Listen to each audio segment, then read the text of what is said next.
तो आइए आज हम ईसाई धर्म के सबसे लोकप्रिय त्योहार क्रिसमस के बारे में विस्तार से जानेंगे। हम इस त्योहार के इतिहास के साथ साथ इससे जुड़ी कल्पित कथाओं व गलत धारणाओं पर से भी पर्दा हटाएंगे। साथ ही हम सेंटा क्लॉज के बारे में भी सच जानेंगे। प्राचीन समय में क्रिसमस से पहले ईस्टर का पर्व ईसाई समुदाय का प्रमुख त्योहार हुआ करता था। द न्यू एनसाइक्लोपीडिया ब्रिटानिक के अनुसार सर्दियों में सूर्य की रोशनी कम हो जाने की वजह से गैर ईसाई इस समय पूजा पाठ किया करते हैं ताकि सूर्य लंबी यात्रा से वापस आकर उन्हें ऊर्जा और रोशनी दे। इस दिन सूर्य के लंबी यात्रा से लौटकर आने की खुशी भी मनाई जाती है। 25 दिसंबर से मकर संक्रांति का दौर शुरू होता है। क्रिसमस के दिन को ईसाई लोग ईसा मसीहा के जन्मदिन के रूप में भी मनाते हैं। आइए अब जानते हैं कि इस बात में कितनी सच्चाई है। मान्यताओं के मुताबिक यीशु मसीहा का जन्म बेथलहम में मां मैरी और पिता जोसेफ पर हुई संदेहवाहक भविष्यवाणियों के अनुसार हुआ था। हालांकि यीशु के जन्म की तारीख को लेकर कई मतभेद हैं, लेकिन बाद में एक चौथी शताब्दी में एक चर्चा द्वारा 25 दिसंबर के रूप में इसे तय किया गया था। परमेश्वर ने गैब्रियल नामक एक फरिश्ते को मैरी के पास भेजा जो कि नासरत में रहती थी। उस समय उसकी सगाई जोसेफ से हो गई थी। फरिश्ते ने मैरी को बताया कि भगवान उससे बहुत प्रसन्न है और वह पवित्र आत्मा से गर्भवती हो जाएगी और भगवान के पुत्र को जन्म देगी जिसे यीशु कहा जाएगा। ईसाई धर्म के लोग जीसस को भगवान मानते हैं, जबकि पवित्र बाइबल प्रमाणित करती है कि जीसस भगवान नहीं बल्कि भगवान के संदेशवाहक थे। पवित्र बाइबल स्पष्ट रूप से कहती है कि यीशु परमेश्वर के पुत्र थे। पवित्र बाइबल के हेब्रू 1:5, मैथ्यू 17:5, मार्क 1:11 और लूक 20:13 में स्पष्ट रूप से इंगित करते हैं कि यीशु ईश्वर के पुत्र थे। तो आइए जानते हैं कि सेंटा क्लॉज कौन है और क्यों प्रतिवर्ष असली भगवान को भूलकर विश्व भर में इनका जन्मदिन मनाया जाता है। सेंट निकोलस 4वीं शताब्दी के ईसाई संत थे। सेंट निकोलस प्राचीन ग्रीक शहर मायरा में प्रारंभिक ईसाई बिशप थे। रोमन साम्राज्य के समय के दौरान उन्हें कई संतों द्वारा संत के रूप में भी सम्मानित किया गया था।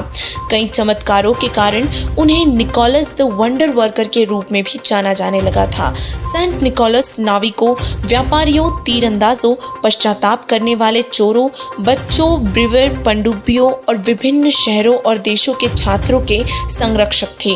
सेंट निकोलस को जीसस की मौत के 280 साल बाद मायरा में जन्मे थे। उन्होंने अपनी जिंदगी जीसस को समर्पित कर दी थी। पहले वह पादरी बने और फिर बिशप। वह आधी रात को गुप्त रूप से बच्चों को गिफ्ट दिया करते थे और ये सिलसिला आज भी बदस्तूर जारी है।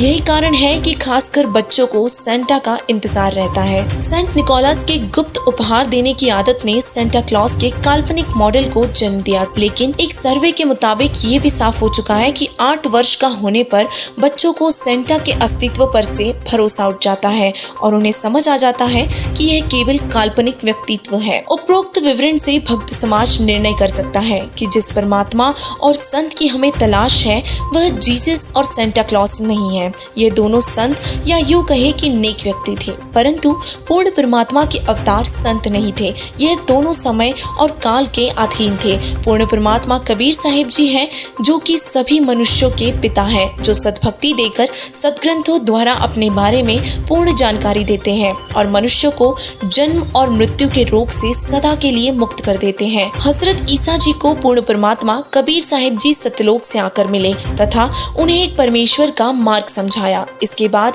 ईसा जी लोगों को एक ईश्वर की भक्ति समझाने लगे। लोगों ने उनका बहुत विरोध किया, फिर भी वे अपने मार्ग से विचलित नहीं हुए, परंतु बीच बीच में काल निरंजन यानी कि शैतान के फरिश्ते हजरत ईसा जी को विचलित करते रहे तथा वास्तविक ज्ञान को दूर रखा। हजरत यीशु के जीवन काल में उन्होंने जो भी चमत्कार किए वे पहले से ही निर्धारित थे। इन 21 ब्रह्मांड के मालिक ज्योति निरंजन काल, जिसे ईसाई यहोवा और मुसलमान शैतान कहते हैं, उसने यीशु को निर्धारित करके ही भेजा था और यह प्रमाण पवित्र बाइबल में है कि एक व्यक्ति जन्म से अंधा था। वह हजरत यीशु मसीहा के पास आया और हजरत जी के आशीर्वाद से उस व्यक्ति की आंखें ठीक हो गई। शिष्यों ने पूछा, हे मसीहा जी, इस व्यक्ति ने या इसके माता पिता ने कौन से ऐसे पाप किए थे जिस कारण से यह अंधा हुआ तथा माता पिता को अंधा पुत्र प्राप्त हुआ। यीशु जी ने कहा कि इसका कोई पाप नहीं है जिसके कारण ये अंधा हुआ, तथा न ही इसके माता पिता का कोई पाप है जिस कारण उन्हें अंधा पुत्र प्राप्त हुआ। ये तो इसलिए हुआ है कि प्रभु की महिमा प्रकट करनी है। भावार्थ ये है कि यदि पाप होता तो हजरत यीशु आंखें ठीक नहीं कर सकते थे, और ये सब यहोवा शैतान का सुनियोजित जाल है जिस कारण उसके द्वारा भेजे अवतारों की महिमा बन जाए तथा आसपास के सभी प्राणी उस पर आसक्त होकर उसके द्वारा बताई साधना पर अटल हो जाए, और जब परमेश्वर का संदेशवाहक आए तो उसे कोई भी विश्वास न करे, जैसे कि अब के समय में हो रहा है जब परमात्मा संत रामपाल जी महाराज जी के रूप में स्वयं धरती पर विद्यमान है। जैसा कि ईसा मसीहा के चमत्कारों में लिखा है कि उन्होंने एक प्रेत आत्मा से पीड़ित तथा नेत्रहीन व्यक्ति को ठीक कर दिया। यह काल स्वयं ही किसी प्रेत तथा पितर को प्रेरित करके किसी के शरीर में प्रवेश करवा देता है, फिर उसको किसी के माध्यम से अपने भेजे दूत के पास भेजकर प्रेत को भगा देता है। उसके अवतार की महिमा बन जाती है, या कोई साधक पहले का भक्ति युक्त होता है तो उससे भी ऐसे चमत्कार उसी के पुण्य कमाई से करवा देता है तथा उस साधक की महिमा करवाकर हजारों को उसका अनुयायी बनवाकर काल जाल में फंसा देता है। ऐसे ने उसकी स्पेशल रिपोर्ट में ये पाया गया कि वर्तमान समय में लगभग 50% लोग शैतान या यूं कहे कि काल ब्रह्म द्वारा फैलाए ईसाई धर्म को मानते हैं, और ईसाई धर्म में बताई जाने वाली साधनाएं करके साधक असंख्य जन्मों में भी मोक्ष प्राप्त नहीं कर सकता। पूरे विश्व में केवल जगत गुरु तत्वदर्शी संत रामपाल जी महाराज जी ने ही काल द्वारा फैलाई इस गुत्थी को सुलझाया है। पूर्ण परमात्मा की प्रमाणित भक्ति केवल संत रामपाल जी महाराज जी के पास ही है। ऐसे में इस वीडियो को देखने वाले हमारे सभी ईसाई भाई व बहनों को चाहिए कि संत रामपाल जी महाराज जी से नाम दीक्षा लेकर सर्व रचयिता कबीर परमेश्वर की सतभक्ति आरंभ करके अपना कल्याण करवाएं।